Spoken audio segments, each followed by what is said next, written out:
And so pleased to have in the studio with me now Donna Smith, the Executive Director of Progressive Democrats of America. PDAmerica.org is the website. And Donna Sicko, D-O-N-N-A-S-I-C-K-O. You want to explain where that came from, Donna?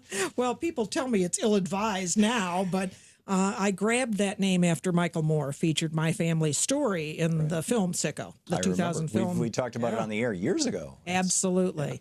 It was a film about healthcare and about the system in the United States that's so dysfunctional and so broken. And unfortunately, I tell people it's not something one aspires to do, is to be in a Michael Moore film. It generally means something pretty terrible has happened in your life. And so after the film, I just adopted that Donna Sicko name, and it stuck. So it could mean many things, but what it means is a deference to the system that's sick and how we need to fix it. Yeah, and that you're a friend of Michael Moore.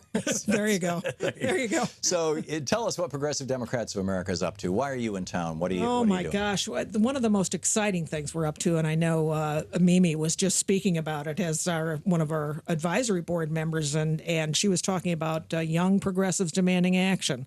One of the most exciting things that happened coming out of the DNC. We were all so worried about what's going to happen to all these young Bernie supporters who have been so diligent and worked so hard, given so much time and energy, in some cases money, to support Bernie. Where are they going to go? Are we going to lose them to politics forever? And fortunately, PDA got a call from two of the young organizers for college students for Bernie. And they had organized 240 chapters all over the country of college students working for Bernie Sanders and for the agenda that he had. That is PDA's agenda as well. And when they called... In fact, PDA started the Run Bernie Run thing. Absolutely, absolutely. Pardon my interrupting you. No, it's so true. We always love to tell that story. And so when they contacted us and said, we'd like to start chapters, but we can't do it anymore under College Students for Bernie, could we do that under PDA? And we couldn't say yes fast enough and start beginning to help these young people really pull together their desire to stay engaged in the electoral process and be a part of what their world will look like politically going forward. Exciting stuff. They bring energy and ideas that sometimes we don't come up with. They're much more concerned about climate than sometimes we may express, even though many of us who are in our 50s and 60s think about climate. It may not impact our world as drastically as it certainly will theirs. So it gives them a chance to really organize, to reach out to their congressional members, to let those congressional members know they're not gone from the process. Bernie ignited them. Are they doing this under the rubric of Progressive Democrats of America, PDAmerica.org, or is there a new organization or a new label or name? It's a new organization, but it's under the auspices. We're housing the chapters under PD America. And we have a C4, which is People Demanding Action, that allows us to work on issue-related and local and state races should we choose to do so.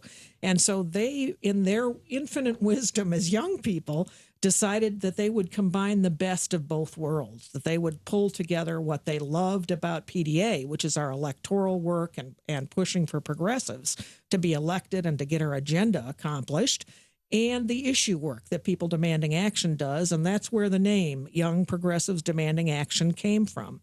Many of them also came out of this tradition of DSA, Democratic Socialists of America.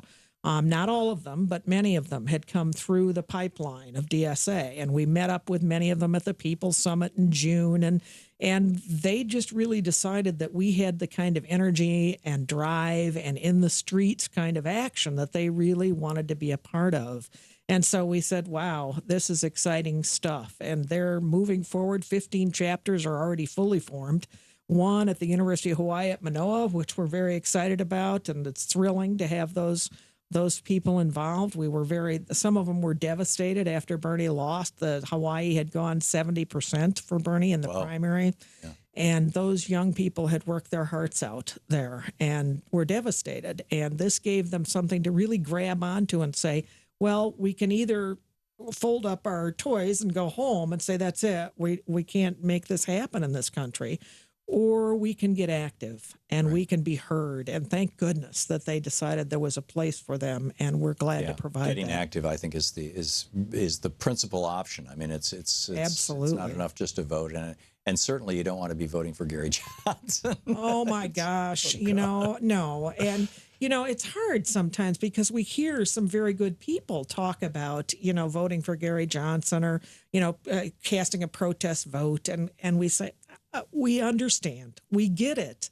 But Donald Trump is a real threat to the nation, at least in my view. He really is a threat to the nation on so many levels. And Hillary Clinton is running on the most progressive platform that we've had, at least in my lifetime, out of the Democratic Party. It's not quite as progressive as FDR's fourth term, but we'll get there, I think. No.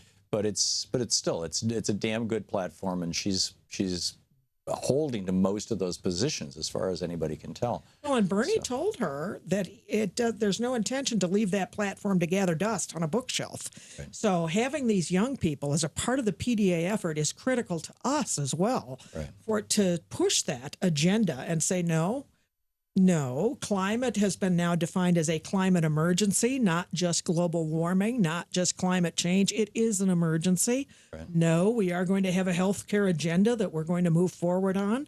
We're going to move forward on minimum wage. So there's so many things in that platform.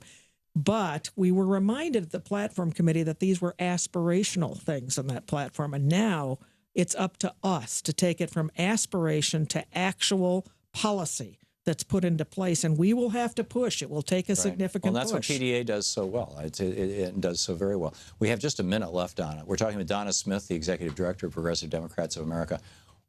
You're in town here. You've been meeting with members of Congress. This is what PDA does. All members are invited to come to town with you? Absolutely. All members are invited to come. We make appointments not only with our own congressional members, but with progressive champions in Congress that we feel like can really help us make a difference and carry legislation forward. You met with Tulsi Gabbard today? Absolutely. We met with Tulsi Gabbard today. We talked with Hank Johnson yesterday about voting rights and about election integrity, the issues that you've been talking with Mimi Kennedy about. So they matter. Those things matter. And it matters to these representatives that we are there with them. People always say, well, they're not going to listen to us. They only listen to the lobbyists. There's one thing for certain. If we're not in the room with them, they're not going to listen to us. Yeah. So we have to be there. So that's what PDA does. We're there and bringing the issues there. So if you would like to be a part of this, go to pdamerica.org and sign up. You can participate. And this is, and you can tweet at Donna Sicko or at PDAmerica. The website, PD as in Progressive Democrats, America.org. Donna, thank you for being with us. Thank you, Tom, very much. Always great talking with you. You too. I so admire your activism. Thank you. You're listening to the Thom Hartmann Program. Call 202-808-9925. That was Donna Smith, Executive Director of Progressive Democrats of America, PDAmerica.org. We'll be right back.